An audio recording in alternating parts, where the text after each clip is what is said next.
Hi అండి. Welcome back to my channel. ఈరోజు ఏంటంటే ఫ్రైడే స్పెషల్ అనమాట. ఇలా గడపలకి నేను వీలున్నప్పుడల్లా ఫ్రైడే ఇలా చేసుకుంటాను. ఇలా గడపని పూజించడం వల్ల మంచి జరుగుతుందనమాట. మనకు ఇట్లా నేను ఇంకా పళ్ళాలు అవన్నీ కడిగేసుకొని ఇంకా దేవుడికి పెట్టేశానమాట. ఇదేంటంటే ఇది కొబ్బరి చిప్ప ఇది ఎండపెట్టేసిందనమాట. మన ఇంట్లో ఏంటంటే ఒక పాజిటివ్ ఎనర్జీ రావాలి అంటే ఇది వచ్చేసి గుగ్గిలం పొడి అనమాట. ఈ పొడిని దంచుకొని మనం సాంబ్రాణి ఎలాగో ఇది కూడా అలాగే, దానికన్నా ఇది మంచిదన్నమాట. ఈ గుగ్గిలం పొడి కొబ్బరి చిప్పని నేను కాల్చేసి పొయ్యి మీద స్టవ్ మీద కాల్చేసి ఇట్లా కాల్చేసిన తర్వాత ఇలా అవుతాయి అన్నమాట. మనకు సిటీస్లో నిప్పులు అవన్నీ దొరకవు కాబట్టి మనం ఇలా చేసుకోవచ్చు.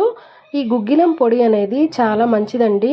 సాంబ్రాణి కన్నా ఈ గుగ్గిలం పొడి వేస్తే మన ఇంట్లో పాజిటివ్ ఎనర్జీ వస్తుంది. ఏమైనా నెగిటివిటీ ఉంటే మన ఇంట్లో పోతుందన్నమాట. ఇలా ఫ్రైడే వీలున్నప్పుడు, ఫ్రైడేనే కాదు సాటర్డే అయినా వేసుకోవచ్చు. నేను ఇలా వేసుకున్నాను. చాలా మంచిదండి ఇది గుగ్గిలం పొడి అనేది. ఎక్కడైనా మీకు ఎప్పుడైనా దొరికినప్పుడు తెచ్చిపెట్టుకోండి. ఇది ఊర్లలో దొరుకుతుంది, సిటీస్లో దొరకదు మామూలుగా. నేను ఊరు నుంచి తెచ్చి ఇంకా వేస్తానన్నమాట. ఇది ఇట్లా నేను ఫ్రైడే కాకపోయినా సాటర్డే ఎప్పుడైనా మంచిగా మనము ఇంట్లో బాగలేదు అన్నప్పుడు ఇలా వేసుకోవచ్చు అనమాట. ఫస్ట్ టైం నా ఛానల్ని చూస్తున్నట్టయితే ఖచ్చితంగా సబ్స్క్రైబ్ చేసుకోండి.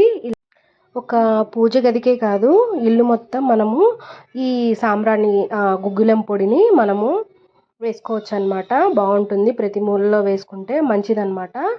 ఇలాంటి మరెన్నో వీడియోస్ కోసం సబ్స్క్రైబ్ చేసుకోండి నా ఛానల్ని. Subscribe my channel, support my channel.